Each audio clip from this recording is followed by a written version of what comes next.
Hello, I'm Sam Eckmann of Gold Derby. With me is the WandaVision production designer, eight-time Emmy nominee Mark Worthington. And this show, the crazy thing about this show is that each episode, of course, jumps to a different era of sitcoms. And it just means that every single episode, the main set, WandaVision's house, has to change so drastically. So with all of this influence of classic TV, what was your prep process and research process like going into that? Well, obviously, we did a mountain of research for this because there's so much to cover. So there's the whole sitcom aspect, period, and not just sitcoms. It's not one sitcom. It's multiple sitcoms in multiple periods that change through time. So watching sitcoms, just doing visual research for sitcoms, all that we did a mountain of research, walls full of research. And then, of course, you have to understand the whole MCU as well, because we're intersecting with that visual space as well. So watching all the Marvel movies and understanding that, and how do we fit into that? Where is our story in the larger MCU arc? So all of that had to be done. And then, of course, the comic books as well, because there are aspects of the MCU that only reside in the comic books in our story, or at least the DNA of them. And so there's that as well. So you're dealing with this, whole raft of research that relates to what you need to understand visually. So it was, the research was a huge part of this at the beginning. And if you're looking at their house, which has to sort of embody all these different things, a new decade each episode, do you then sort of like build a skeleton that has to be redone? How do you sort of remake that set each time? It was a combination. I mean, certain sets that we weren't able to do that, and certain of them we were. So I think I think the ones we were able to repurpose were more the single camera sets, which are 60s, 80s, basically late 90s, 2000s, 2010s. So that carcass we repurposed. So we would rip stuff out and redo it and repaint and do that sort of stuff. But the 50s and the 70s were standalone. Had to be built from scratch and just just torn down and taken away. So it was a combination of those two. As we had the opportunity to reuse stuff, there was no reason not to. Yeah.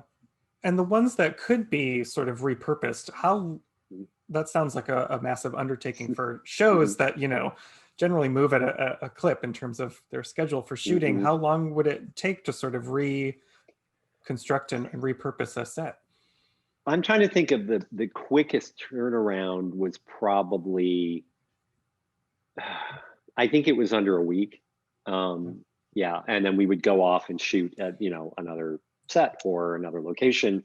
We also did a lot of, some location work as well, obviously. So, we had some relief valves there that allowed us a little bit of time, but our turnaround times were pretty tight, as you can imagine. Yeah. And those first few sets, like when you start in the 50s, it's in black and white. And how does shooting in black and white affect how you design a space and choose color for a space? Yeah, I mean, it's a good question. We did a lot of testing, camera tests. And one thing I knew from doing a little bit of black and white before was that different colors respond differently in black and white. In other words, some will go darker, some will go lighter. And so you have to be very judicious about what you choose and how you choose it, so that that dynamic range of dark and light in black and white is what you want. So we did a lot of testing, even just looking on our iPhone, at least initially, what to go, is that going to work or not? But then we did, I think it was 3 days of camera tests, and not just for the black and white, but for the color, because remember, the color spaces of a 70s sitcom, the film stock and so forth, and the whole process was obviously different than what we have now. So that also had to be tested, and we had to dial that in. So Jess Hall, the DP, and I spent literally days together in the art department looking at colors, textures, values, all of that stuff, just to get that right and to make sure it was both accurate to the sitcom era, but also what we needed it to be, because we weren't copying everything. We were getting close, we were getting adjacent, but it also had to be distinctive to our show and our story. Yeah, how much did you know, obviously scripts demand that certain features be present, but how much room was there outside of that to sort of play in the design? Oh, I think a fair amount. I mean, yeah, there were specific parameters, but we had a lot of freedom to choose furniture, to choose detail, textures. I mean, we had to come up with the plan of the sitcom set, which was, and I think this is fairly obvious. It's the same plan. I Mhm. mean, a staircase appears in episode 2 that wasn't there in episode 1, but the door stays in the same place, the kitchen stays in the same place, so on, windows and that kind of thing. It was very important, both to Matt, especially Matt, because he and me, that what we begin to understand is happening is she's created this house, and then in each episode she's iterating this thing within a space that we recognize, at least the layout. So that was prescriptive that way, but as far as the details and the colors, we just had a lot of fun looking at a lot of sitcom research and riffing on that. So, and Kathy Orlando, the decorator, who's brilliant, um, you know, shopped all those worlds, and she's amazing with period to begin with, but she did such a good job of finding stuff that seemed that was the right feeling and the right tone. But we didn't copy anything from the sitcoms. I think I personally like the mid-century aesthetic the best, and the floating staircase and everything. Was there Mhm. one decade that was the most fun for you to I mean, explore and design? I'm partial to that set, and that period, that sort of 70s period. It's beautiful. The colors are great and poppy and fun. I also just love that episode. I mean, Yeah. Wanda's pregnant. You know, she starts out, oh, I'm pregnant, and gives birth in the same episode. You know, it's that so it's sort of the. I mean, there's a bit of slapstick in places, judiciously placed, and all of it. That has some really fun bit comic bits that I love. So that one has a special place for me. Yeah. Yeah. And fans really scoured your work, I think, looking for references, looking for clues as to what's happening. I remember reading an article, I think in the 80s episode, there's like a dinosaur toy on the table, and they're like, oh, well, Hmm. obviously the dinosaur toy means this from the Hmm. comics. How often were you thinking of, putting references and that type of information in, or, versus things just being a dinosaur toy? I mean, there's both. Some stuff Yeah. their fans are completely reading into it and finding stuff, and then in a way, Matt or I or others go, "Oh my God, that's great." I mean, now that we're not denying it, just because we didn't think of it doesn't mean that the reference isn't valid. That's the fun part. So the fans can look at something and go, "Oh my God, that's a reference to something we may not even know, to some obscure aspect of a comic somewhere, a Marvel comic we don't know about." I love that. Actually, I think that's great. But we did put a lot of stuff into Easter eggs into it. For example, in the second episode, the 60s episode, the I found, in looking at the research of some of those sitcoms, there were this kind of beautiful wallpaper of the period that was like an Italian landscape in these pastel colors, really gorgeous. And I thought, well, we just loved that texture, and it was so much of the period. But what we did is I had an illustrator friend of mine that I actually had worked with Star Trek uh, do a version of it using imagery from Sokovia, um, specific buildings and landscapes from Sokovia, so that this idea of Wanda creating this sitcom world to sort of stave off her bad memories, to kind of enforce this amnesia on herself because of her trauma, aspects of the MCU and her past surface that she can't help. And so that was what that was meant to do, is like, if you're looking at it, you're like, oh yeah, that's a Sokovia building. I read there's a church from Sokovia. But that's more about a story point and a character point, that she's unable to completely suppress all of those memories, and they're coming out, in aspects of the world that she's created. Yeah. Have you ever experienced a fan reaction like that before on any show, or is that a new twist for you? I did Star Trek Discovery, and Yeah. I would say the Star Trek fans are at least the equal of the Marvel fans. They are and beyond, because they're, I shouldn't say beyond, different in the sense that they're science geeks as well.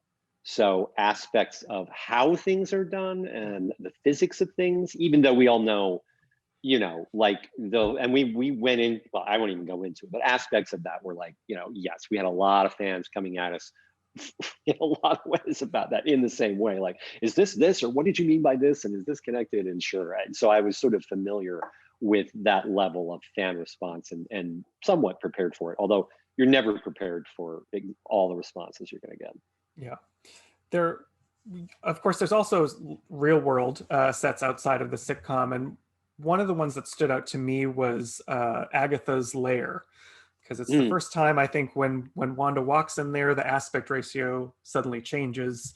She's in the real world, and we've had like Doctor Strange in the Marvel universe, but not like a witch's lair. It just seemed like something that had never been done in the MCU. What was your thought process behind introducing that space?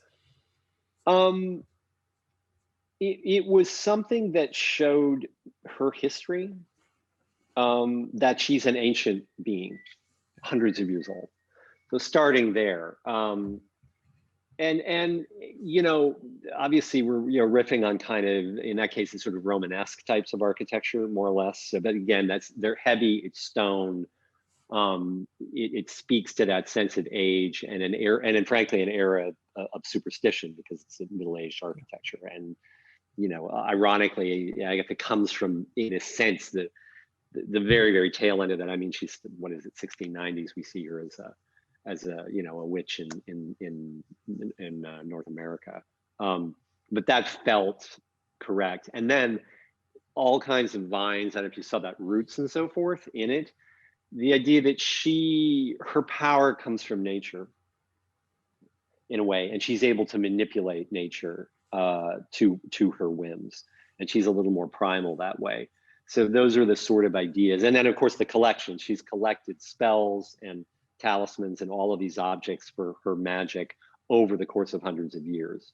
And whether that space is something that she's able to transport to where she needs it to be, I don't know. Those are ideas. I mean, that's never made explicit. It was something I thought of, but and then it's just grown over time. Those were sort of the inspirations for that. But no, it's not. We haven't seen anything quite like that in the MCU. Yeah, I really enjoy spaces in TV and film where there is lore, but it's not made explicit, like you said. Like obviously the plants are present, but are those things that you would talk to like Catherine Hahn about, or the director about, or are you just also working character-wise the whole time? I'm always thinking about these things, and I'm always talking to Matt. Matt and I have known each other for 15 years, so, and worked on various projects, theater, TV, all kinds of stuff. So we just have a really easy creative shorthand. So we're constantly talking about this stuff all the time, and tweaking and changing constantly as he comes up with a new idea. I was thinking about that, but maybe we should do this, or I'll bring something to him. Catherine, yeah, I mean, she's fantastic. She's so much fun. So yeah, we absolutely talked to her about it, but she was just so great. Whenever she walked onto a set, any set, that set, of course, because that's her set, she would just light up and be like, "Oh my God, you've done it again!" In this sort of inimitable Catherine way. She has just such great energy. I mean, she brought so much to that role and to the sort of energy of the piece.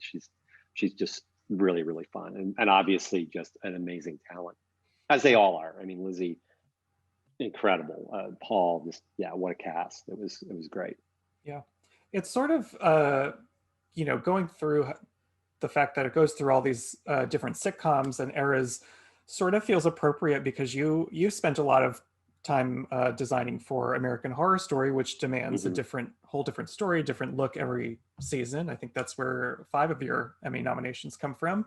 Do you feel like that type of variety is a big spark for your creativity? Absolutely. Yeah, I'm really lucky. I mean, I had a career's worth of production design just in 5 years of American Horror Story, going from all the different styles. So that was a privilege. It was amazing. But I've also, whether consciously or not, I try to consciously do different kinds of things. I get bored easily, so that's simple. I want the challenge of something I haven't done before. Well, can I do this or not? And I'll let you judge about the results. But I seek that out. So this particular project was great because it combined a lot of aspects of what I had done in the past into a single story, which was again new. And I'd never obviously done the MCU, so that was another whole thing. But that related to my sci-fi work, and then her layer, Agatha's layer, relates to my horror work, and the period work I've done relates to and all that kind of stuff. But all with a twist, all new. I'd never done sitcoms. So here I was doing 5 sitcoms essentially. So now I feel like I could probably do a sitcom now if I had to. So well, then before I let you go, I will ask, is there anything, off the top of your head that you haven't been able to explore yet in your very varied career that you are just dying to design? oh yeah, it would be really fun to do like a sword and sandals thing. To do like a Roman epic. I mean, that would be fantastic. It's something like that, or Greek, something like that. No, I've never done that, so that would be a really fun world to explore. Yeah. Well, hopefully some Greek gods or battles will be in your future then. So everyone, Remake of Clash of the Titans. That would yeah, be there fun. you go. Remakes are hot. Yeah. Everyone who's out there watching, make sure you subscribe to Gold Derby. And Mark, thank you so much for sitting down with me and talking WandaVision. You're welcome. It's a pleasure.